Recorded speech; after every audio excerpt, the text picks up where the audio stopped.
Amateur Traveler is in its 20th year now, but can you imagine if I had people on the show who had never been to the destination, but had just read about it or seen a movie about it? That wouldn't make any sense at all, and you wouldn't listen.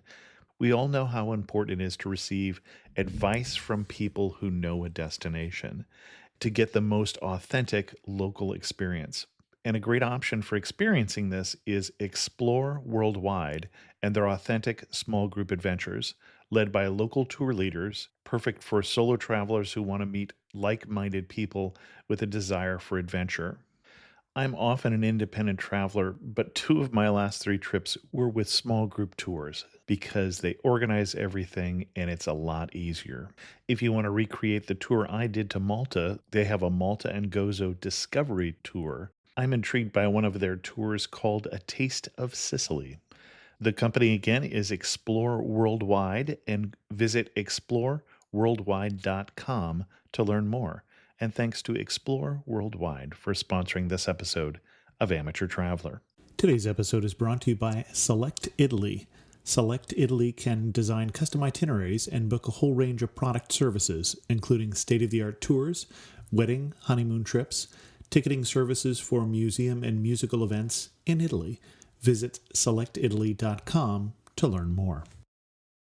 I got my bags packed, I'm on a roll. I'm heading out there and I'm ready to go. I'm looking real good in my passport photo. Oh, no.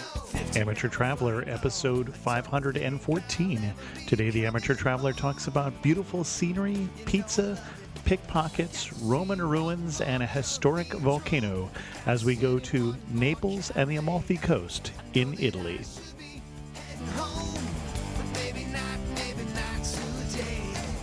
Welcome to the Amateur Traveler. I'm your host, Chris Christensen. We'll hear more about our sponsor, Select Italy, later on, but first, actually, we're going to hear a little more from them as we talk about Italy.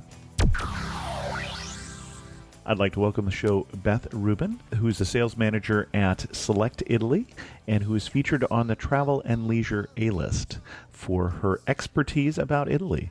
Beth, welcome to the show. Thanks, Chris. And strangely enough, that's what we're going to talk about is Italy today. Excellent. That works out well.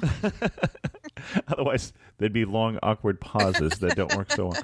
I can still provide a few. We'll see how it goes. Excellent. And what we talking about today is the southern part of Italy, down south of Rome, Naples, and the Amalfi Coast. Okay, great.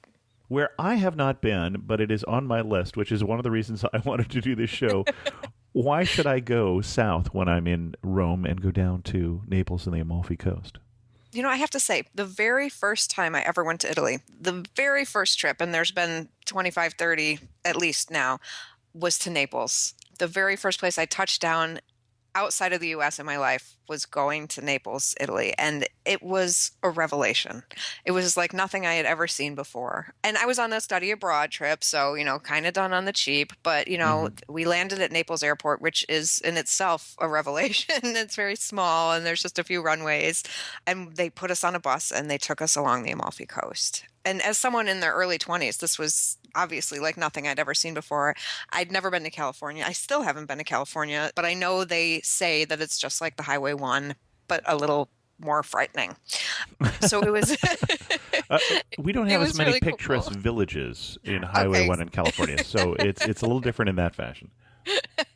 So, it was very cool, and they picked us up and they took us along what's known as the Sorrentine Peninsula, which is sort of the top side of what the underbelly is known as the Amalfi Coast. So lots of people think, I'm going to Sorrento, I'm going to the Amalfi Coast. Sure, fair enough, but really that's the Sorrentine Coast, and underneath Positano, Priano, Ravello, Amalfi, that's the Amalfi Coast. Okay. So we just kind of did that bus ride along, and it was spectacular. And I think the first place in a country that you ever go to kind of keeps a warm spot in your heart, especially if it's a good experience. And that's exactly what I had. There's so many things to see and do down there that one could certainly spend a week, if not more. Now, one thing that I've always heard, and again, I have been as far south as Rome, and they say that if you're in Rome and you find it too chaotic, head north. And if you sort of revel in that part of it, then you should head south. And Naples has a reputation of being a little insane. yeah, a little intense, and just a little edgy. Oh yeah. Keep an eye on your stuff, sort of place. Yes. Yes, absolutely. All of these things are true. It is definitely not for the timid, for the Hmm. you should be a traveler. I wouldn't go there as a someone who, goes to Mexico. I don't know. I don't know how to describe it because I focus on Italy, and Naples very specifically requires you to have your wits about you all the Hmm. time. You always have to be alert when you're walking around that city. Back in the day, like 10, 12 years ago, I don't know if they're still doing it, but like five-star hotels, when you checked into those hotels in Naples, they would request you to hand over your wallet or your watch, like Rolex and things like that, and they would give you a swatch to wear while you were in Oh town. my goodness, I have Yes. never heard of that. Because literally they're so good at what they do that they'll ride by on a Vespa and rip the Rolex off your wrist and Hmm. you won't even know it happened. Yeah, so this is a good place to not have your wallet in your back pocket, to have a Exactly. money bag, all those things that you should be doing anyway. But Exactly. this is the place you do them for. Yes, Yeah. exactly. But it's funny because the people are so friendly and so warm. Hmm. So this is just sort of the other side of it. Well, let's start with why we're not skipping Naples then. Okay. Okay. Let's start with pizza because everybody loves pizza. That's an easy buy-in. Pizza is from Naples. That's where it was invented. When the Queen Margaret of Savoy came to visit, they made pizza margarita for her and made it with I didn't red know sauce. that's who it was named Yes, for. red Okay. sauce, white cheese, and green basil for the Mhm. colors of the Italian flag. So pizza is like a religion in Naples. And people are very they're devout to their pizzeria. I was going to say, I'm sure if I asked you, and what's the best place to get pizza in Naples? Well, that's not fair. I mean, there's so many. Lots of people say Da Michele, Pizzeria Brandy. I mean, it would be hard to get a bad pizza in Naples, especially as an American, because we don't know any better. Well, and when we say pizza, the closest style that we have in the U.S. to Naples pizza is New York style pizza. Yeah. It's a thin crust, floppy pizza, Yes. Very except wet. with very fresh ingredients, obviously. Uh-huh. Yeah, exactly. And I mean, and you have to be fitted by the government as like they call it the Vero pizza, the true pizza. So if you get one of those signs in your window, you're the real deal. Okay. So, okay, food, always a great reason to go to Italy and a great reason to go to Naples for the pizza. But they also have, great museums. They have the Archaeological Museum, which has almost all of the relics that were taken out of Pompeii Mhm. were brought to the Naples Archaeological Museum. So you could spend hours there and you're going to see amazing things. And then other archaeological finds as well. But I mean, to get something like Pompeii and Herculaneum and put it under one roof is pretty spectacular. Well, and you say Pompeii and Herculaneum. Mm-hmm. So we're on the Gulf of Naples. Is that the right name? Yep. Which is where Pompeii is, the Yes. very famous city. But not as many people have heard of Herculaneum. Yes, then that's the other city that was destroyed when Mount Vesuvius erupted in 79 AD. So, yes. So it's okay, so that's one of the things you can do. And you could visit that from Naples or from the coast, which I know we'll talk about later. But these two sites are wildly different because Pompeii, obviously, everyone's heard of it. It's huge. It's a very big site, and it's packed with tourists. I mean, unless you go in April or, March or November. But, June, July, August, September, very crowded, but very interesting. I mean, there's a reason people go there, Right. Right. So they have that, but then they also have the option of going to Herculaneum, this other town. Well, and before we get to Herculaneum, you say there's a reason people go there. Oh, okay. Let's give them that reason then. Okay, sure. There's so many pieces to it. They have their old like Colosseum type theater that's pretty Right. well preserved. They have all these houses and shops and everyone's favorite part of Pompeii is the brothels. Right. They have very interesting frescoes with explanations and pictures. Of the goods that they are offering. Of the goods that they are offering. And so you can, walk into the brothel and pick your number 2 or your number 13 and off you go in these tiny little rooms. And it's very fascinating. The other big draw, aside from that, at Pompeii are the rooms that actually contain the bodies. And there's only a few of them, Well, but not they're so much the bodies, right, but like the preserved in ash, but almost almost the sarcophagus. casting of the bodies, right? Exactly. And they're not just like laying there like you would see if you saw a tomb, but they're, you can see them reaching out and trying to like save their own lives, in agony. So it's very fascinating to see. Well, and the whole city was buried in, I don't remember how much ash. I don't remember either, but I want to say at least 6 feet, enough yes, so that you were in trouble. completely covered, and Yeah. they didn't find it for centuries. Right. I mean, everyone knew it was there because it was covered very well historically, but right, completely gone. Yep. And then you moved us on to Herculaneum. Okay, sorry. Yes. So Herculaneum is the sister city, and it's very well preserved. I'm not sure why. I mean, it could be lack of interest compared to Pompeii. It could be just because they don't get the number of tourists. So it's very well preserved. I mean, going back to Pompeii for a second, I'm sure people have read in the news that this is a UNESCO World Heritage Site that is becoming on the brink of being dropped off the list because they're not taking care of it well enough, and they've got so many tourists going in there. So Herculaneum is like the polar opposite. It's still very well preserved, and it's also very interesting. It doesn't have sort of the depth of things that you'll find in Pompeii, but it's still a very interesting thing to visit and see. And the stuff that was taken out of there is also in the Naples Archaeological Museum, just to tie that up with a bow. Let's take a break here and hear from our sponsor, who is Select Italy. Select Italy is the ultimate source for travel to Italy and offers a wide range of superior Italian travel products and services, including customized itineraries, state-of-the-art tours and packages, wedding, honeymoon trips, unique culinary classes, a complete pre-departure ticketing service for museums and musical events, private guided tours, yacht charters, transportation, hotel reservations, villa booking, and more. Through a vast network of suppliers and cultural contacts, anything and everything you need for optimum travel to Italy is possible with Select Italy. Based in Chicago with an office in New York and Shanghai and support staff in Italy, the company has expanded its offerings and travel services to the Balkans with the launch of Select Croatia. Visit selectitaly.com and selectcroatia.com. Before we get back to Naples and the museum, you mentioned the time of year that you go. What is the best time of year to go to this region? Well, there's many different ways to look at this. If you're going as a sightseer and you want to see things like Pompeii and other sites, then it's better to go September, October, April. In the shoulder season. Yes. And well, it's not priced as shoulder season, unfortunately, but the tourists come as a shoulder season. But then if you're wanting to go to the coast, to hang out on the beach and to take in the sun and all that good stuff, see and be seen, then July and August are the absolute height of high season. Okay. Basically, at this point, just for your reference and for listeners' reference, Positano hotels are pretty much entirely sold out for the months of May and June. Gone. And Done. we are recording this in April. Yes. Okay. Yes. And they've been gone for about a month.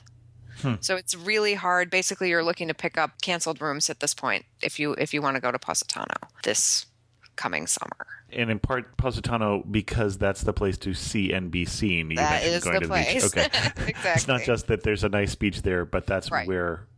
Right. And the beach isn't that great, They're all full beaches. It's not like white sand that you're going to find in the Caribbean or anything like that. It's a totally different type of beach scene. Right. And actually, as a question for you, if I'm someone who goes to Hawaii or to the Caribbean, does Italy have a nice beach? Yes. Sardinia. Okay, interesting. We actually have an episode coming up on Sardinia, so a little teaser there, apparently. But not in the mainland.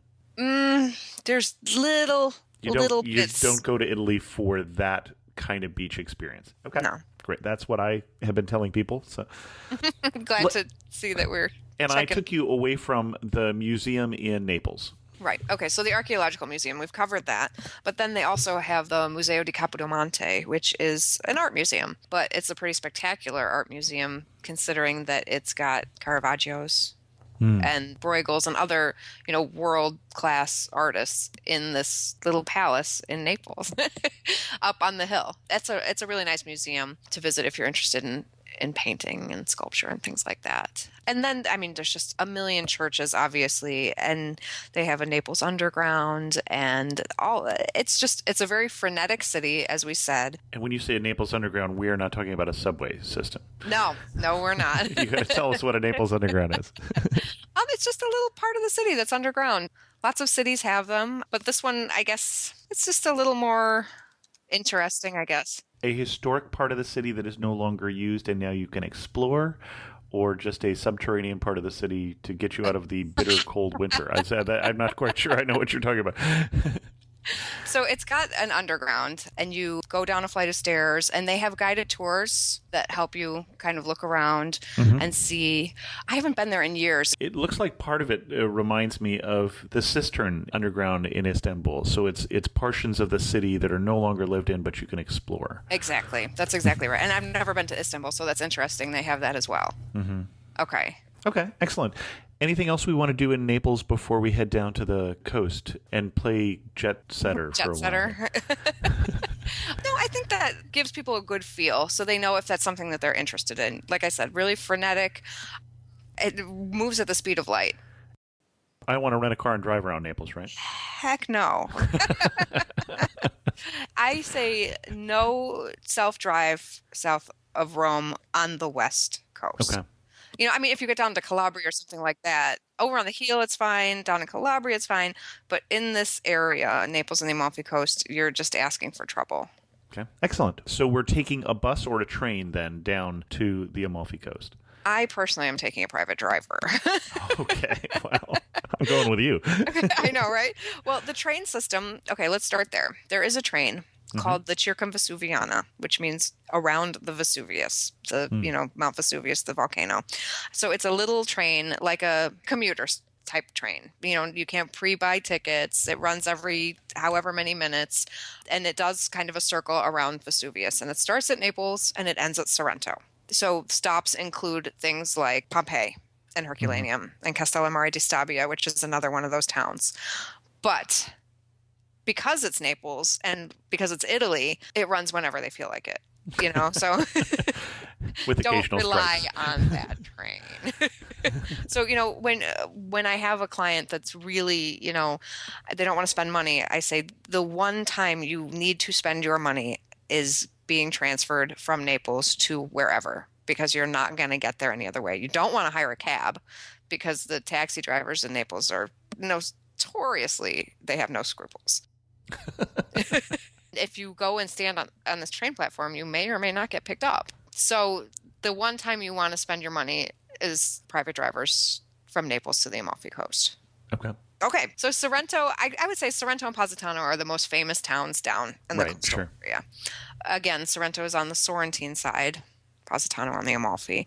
Sorrento is more of what we would consider a city or, a town, as opposed to, like these little jewels, these other, this is the biggest one. Sorrento is the biggest one. And it's a real city, and people live there and people work there, and it's kind of open year round. A lot of the stuff down there is very seasonal. It ends, the season ends on October 31st or somewhere abouts, and starts usually whenever Easter is. So Sorrento doesn't necessarily follow that rule, except some of the hotels close, but everything else stays open. So the restaurants are open, the stores are open, and a couple of hotels are still open. So you get sort of a real Italian working life situation when you go to Sorrento at any time of the year. And of course, they have their handful of, excellent restaurants, Michelin stars and 5-star hotels and all that. But then they also offer more affordable things as well. Okay. And from what I understand, Sorrento is not a bad option in terms of where to stay because of that. Exactly. And because it does have that access to that little train. And that is the last stop on the train. And then there's buses. So you can get other places by bus. Okay. Where else are we going to go, or what are we going to do in Sorrento before we go there? Well, from Sorrento, we're going to take day trips. It's a nice place to kind of plant yourself, do some shopping, wander around. There's not any real sights to see per se. Except for the lovely view. The lovely view and the water. And you can see, the island of Capri. You can see the Gulf of Naples and all of that in front of you from the coastline there. And which of our day trips are we going to do first? Well, we've already been to Pompeii. Yep. But another thing that we can do that we didn't discuss is to actually visit Mount Vesuvius, the volcano itself. Which is still there, strangely It's still enough. there, and it's, it's Still smoking dormant. sometimes. It's dormant, but it's not dead. And I have a friend who lives down there, and he said that still periodically the government of the Naples area will offer people money to buy their houses and move them the heck out of there. People don't want to let go, even though they see it right in front of them and they see the history. It's amazing that they still want to keep that house. Now, it's not as active as Mount Etna No, in Sicily. certainly not. It's not smoking all the time or whatever, Right, but yeah. it is still a volcano. It is still a volcano. And if you're an active person, you can actually hike it. You can hike to the top, which I did once, and that was painful. And the hike down is much more attractive. And there actually are, vineyards and stuff on the slopes of this volcano. Right. That volcanic soil is really good for making wines. Personally, I do offer to the clients that I work with a visit to the volcano and then like a lunch and wine tasting at a vineyard. So that's something you can definitely do when you're there. And the wines are really good, both red and white. And spectacular views, I would think. Oh from my the God. volcano. Yes. Insane views. Okay, excellent. And then you mentioned the Isle of Capri. Yes. Naples, the home of pizza, Capri, the home of ice cream. The home of limoncello, for sure. Yeah. Well, ice cream was invented by the Romans and on Capri, is my understanding. There's a lot of good food and drink to have all over the south of Italy. So yeah, you could do Capri as a day trip from Sorrento or from the coast. Taking a ferry over. You can take a ferry over, you can take a private boat, you can go on a group boat tour. There's many ways to get over there. There's, the ferry / hydrofoil is the least expensive route. Okay. And it takes about an hour, give or take. And then obviously if you take a private boat or something like that, you're going to take your time making your way across. Okay. So Capri, You hesitate recommending we go to Capri is what I'm hearing in your voice. I was going to say, I kind of file it under the what do guidebooks recommend that you think are a waste of time? I don't think it's a waste of time. However, like we talked about the other things, this is one heck of a crowded place. Okay. Everybody goes there, and the cruise ships go there. So when you bring cruise ships into an area, you bring like a different kind of chaos than the chaos we talked about in Naples. You just bring so many tourists that don't know what they're doing, where you're walking down a street and you have to stop a million times because you'll run into the person who's kind of wandering aimlessly and doesn't know what they're looking at. And maybe they're looking at their phone too. It's like, okay, focus. Well, they probably are because they've been, just starved for internet. But Exactly. So it is lovely. Again, just like Pompeii, there's a reason people go there. The views, the water. You can check online for cruise ship schedules. And so if there's a day during your trip, for instance, where there are no cruise ships in port, that would be the day to do Capri. Okay. Absolutely. And of course, they have the famous Blue Grotto there. And, for people that don't know, that's sort of like a underwater cave. No matter how you get there, even if you are a private yachter, once you get to the area outside the Blue Grotto, you have to get out of your nice, happy boat and get onto this tiny little boat with all the other plebes. And you have to lay down in the boat to make it into the cave hole. But then, you get the payoff. They call it the Blue Grotto because it's got like blue light shimmering from the water, and it's very lovely. And then obviously, okay, so we said limoncello, shopping. If you're interested in shopping, Capri is a good place to do it. They have some really interesting restaurants. Again, lemons are the theme down south. Giant lemons like we've never seen here. I remember the first time I went, me and my girlfriends went into a bar, and we weren't 21 yet, but of course in Italy you're old enough to drink. So everyone was, we're going to have drinks. It's going to be awesome. And I saw these giant lemons on the bar, and I said, I want one of those. And I just took a knife and fork to it, and it was incredible. Everything there is so fresh, and it's plucked straight off the trees, and you're not dealing with all the insecticide and blah, blah, blah. So they make tons of things with lemon. Okay. And like we said, the limoncello liqueur, lemon granita, which is, like Italian ice. And so they have lemon groves as well. And you'll find these on the coast, and you'll find these on Capri. So you can eat in restaurants that are, kind of in a lemon grove, which is a cool experience. Have a favorite restaurant there? There's one called Da Paolino that's like a lemon grovey type restaurant that's really nice. It's a good experience. Cool. Anything else before we're hopping back on the boat? Let's go back on the boat. All right. I sensed you were ready. The crowd started to get to you there a little bit. I know. I don't deal well with crowds, which is why I tend to travel in April and October. Mm-hmm. So now we visited Sorrento. Mm-hmm. And from Sorrento, like we said, we can do day trips, and there's really interesting restaurants in town and just outside of town. I believe it's the only 3-star Michelin restaurant is just outside of Sorrento, and that's called Don Alfonso. Okay. Just for people's reference, it's spectacular. When we take their day trip down to Positano, I'm guessing this might not be the most appropriate time to wear my I'm with stupid t-shirt. If I'm going to be in with the crowd, what's the dress code in Positano if I really want to see and be seen? Well, I mean, it's hard to be an American. Linen. Okay. Something like that, light or pastel leather shoes. Mm-hmm. No gym shoes. But, I mean, come on. We're all going to do it. I'm going to do it. I'm going to wear gym shoes because I want to be comfortable. And unfortunately, I was built for comfort and not style. That's me personally. You just have to be smart. Like we said in Naples, have your money belt, whatever. Don't wear your white Reeboks. Okay. That's so American. And just for the record, in case my wife were to ever listen to this, I don't own an I'm with stupid t-shirt. She could, but I don't. Yeah. Hi, honey. Okay, so usually when I have people call me, it's either going to be a choice of do I want to stay in Sorrento or do I want to stay in Positano? Mm-hmm. So if we're going to stay in Positano because we're moving there, it's a totally different experience. Mm-hmm. It's much smaller of a town, and it is the most vertical town in Italy. So the entire town is kind of terraced using steps to get down to the beach area, which again is pebble. So let's not focus on the beach because it's not really that important. But it's a very charming town, lots of good shopping, a nice church. Again, not a place with a lot of sights to see, but just a really nice place to be and hang out. Okay. The coastline itself is a notoriously beautiful drive, as we talked about, that you were recommending we not drive. Right. Have someone drive you so you can look out the window. Okay. The drive is definitely not for the faint of heart. And you might want to consider a Dramamine. Okay. You do it because it's definitely switchbacks all the way. Lots of switchbacks. And it's a long, and especially in the summertime, again, where there's that high season crowded situation, that drive from Sorrento to Positano can take well over an hour. Okay. Now, we've talked about so far 4 or 5 different places that are fairly well known. Where do you also send people down there that I haven't heard of? There's places, well, you've probably heard of, like, let's just move down in an arc a little more. Ravello would probably be the next most famous, but not quite as famous.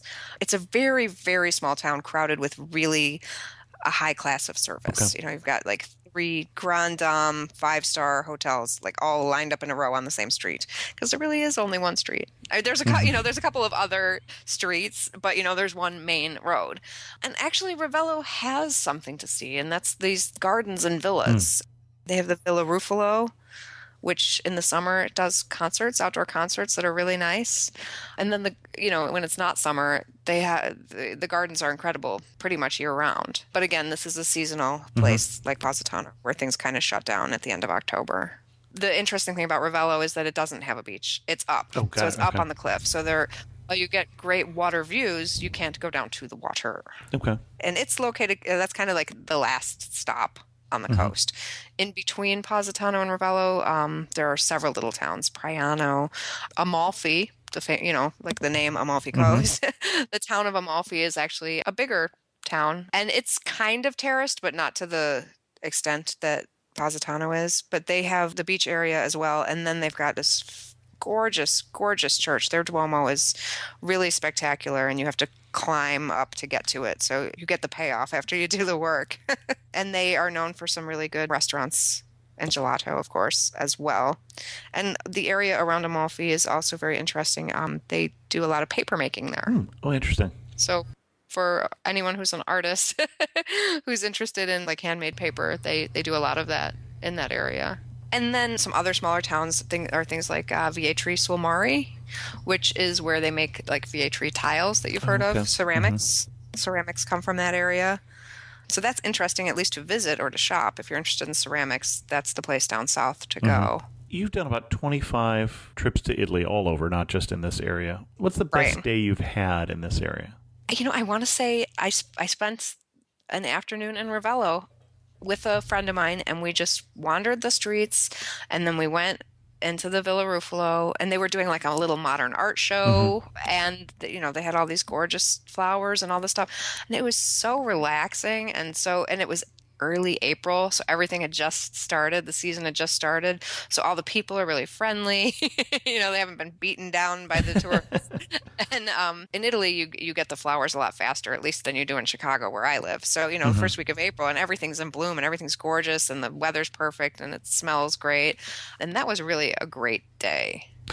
And you mentioned the people. Who's the most memorable local that you've met? I have been dealing with a family that live in Positano for as long as I've been doing this job, which is 16 years this year. And they ran little boat tours out of they had a little cabana on the beach in Positano. So because I work in the travel industry, I would, sell my clients these trips. Basically, they offered two ideas. One was a private boat trip out to Capri, and the other one was a boat trip along the coast. So I went and visited, and I actually stayed in their house, which was really nice, and took the day trip along the coast. And it was really nice. And the father, the patriarch of the family who ran all this and is a fisherman, he was so interesting and fascinating and so Italian. And he married this English lady from England. And the dynamic was really something to see.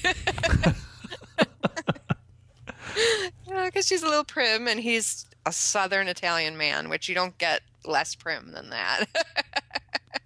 So it was interesting to see their relationship, and it was interesting to see how they run, a quote unquote business in the very Italian way. A quote unquote business. So Northern Italy is known for the business sense more so than Southern Italy. I would say so. Which is not to say that I prefer Northern Italy. No. I love Southern Italy is more work to live rather than live to work. Okay. That's exactly right. What's going to surprise me when I come to the Amalfi Coast or to Naples? I think the views, it just smacks you in the face with its difference from anything you'll have ever seen before. And you'll be surprised by the warmth of these people. I mean, aside from the cab drivers. They're so genuine and so wanting to help, And even if they don't speak English, the fact that you try, just by saying buongiorno or even ciao, just some little effort, and that just opens up the world for them. And they'll talk to you. You may not understand a word they're saying, but it's a beautiful conversation. I've told the story on this show before, but it's been a long time, I think, since I brought it up. I learned a little Italian before we went the first time, and it was actually in northern Italy. We were in Milan, and we went to the same restaurant unusually 2 nights in a row because we went to a neighborhood restaurant near where we were staying. And I was speaking in Italian the first night just really out of stubbornness because the 2 young waiters spoke perfect English, and so it wasn't a problem that I needed to, but I had studied it, darn it, so I was going to use it. So the second night when we walked in, Mama greeted me, family-owned restaurant, of course, and she greeted me in Italian. So the whole night she spoke to me in Italian, and it was, you're the one who learned Italian. And it was an entirely different class of service that night, and every time I looked over, she was smiling because I had taken the effort to learn. Yep. That's exactly right. It goes a long way, longer than we think. And I'm not saying my Italian was any good necessarily. It was good enough. Good enough, apparently. Exactly. But as we start to wind this down, before I get to my last 4 questions, what else should we know before we head to this area? If you want to go during the super high season, May, June, July, August, plan well in advance. It's okay. Right now, it's a little early to plan for next year. But come September, October, it's not too early to plan for next year. Okay. One thing that makes you laugh and say only in the Amalfi Coast, only in Naples. The garbage strike. the garbage strike. Okay, strikes are not unusual in Italy, so... Yeah, but the garbage strike in Naples, and we can't even call it the garbage strike as if it's only happened once. Okay. I can't count the number of times they've had a garbage strike in Naples in the past 15 years. and they just fill the streets with trash. Huh. And you have to keep your windows closed. Okay. I mean, that's the quintessential, okay, fine, the train people strike, fine, the airline people strike, but the garbage workers strike. And that really hits home. You're standing in the prettiest spot in the region. Where are you standing and what are you looking at? Well, I think I might be standing in the gardens of the Villa Ruffalo. Okay. And I'm looking out at the water. Okay. And finish the sentence. You really know you're in the Amalfi Coast, or you really know you're in Naples when what? You eat the best pizza you've ever had in your whole life. And this is from somebody from Chicago here, so I know, totally those are different. fighting words. Don't tell my mom. There's no bad pizza. And if you had to summarize the area in just 3 words, what 3 words would you use? Warm. Mm-hmm. And when I say warm, I don't necessarily mean the weather. Mm-hmm. Stunning. Okay. Friendly. Excellent. Our guest again has been Beth Rubin, who can help you plan your trip to Italy. She's here from Select Italy. And we mentioned that you were on the A-list from Travel and Leisure for travel specialists. And since, Travel and Leisure named me the best independent travel journalist in 2014, we have a great deal of respect for the opinion of Travel and Leisure magazine. Exactly. Yes, they know what they're talking about. Oh, yes. The bright people over there. Beth, thanks so much for coming on the show and sharing with us your obvious love for Italy and for Naples and the Amalfi Coast. Thanks, Chris. It was my pleasure. I had an email recently from Daniel who said, I only recently came across your podcast after I began traveling for Ozdroid. Somehow companies started inviting me to events in different countries, so I'm not complaining, and your podcasts on the destinations I've traveled to have been outstanding in helping me plan my days off. Excellent. I'm always glad to hear that somebody is making use of the podcast. Thanks for writing, Daniel. Then I also heard from Mickey, who said, I just read/saw the pics of your road trip to Memphis and Nashville last year. I also re-listened to the Memphis podcast as a refresher for things to do when a friend comes to visit in a few weeks. Much of it I haven't done, even though I've lived here for 20 years. New to Memphis just last year is the Bass Pro Shop that took over the Pyramid, which had been our major arena. I think it's the world's largest Bass Pro Shop, has 2 restaurants and a hotel and an observation deck on top that's supposed to offer beautiful views. It certainly had over 1 million visitors, and I think even over 2 million just since April 29th of 2015. Mickey also has some suggestions for Nashville, and I'll put those in the show notes. It's a rather long post, but some good suggestions there. But I just found it amusing that if you've been to Memphis and you've seen this great big arena, imagining it as a Bass Pro Shop and a Bass Pro Shop with a hotel just sounds like something I have to see to believe. So thanks for writing, Mickey. With that, we're going to end this episode of The Amateur Traveler. If you have any questions, send an email to host@amateurtraveler.com, or better yet, leave your comment on this episode at amateurtraveler.com. The transcript of this and every episode is sponsored by J-Way Travel, experts in Eastern European travel. As always, thanks so much for listening.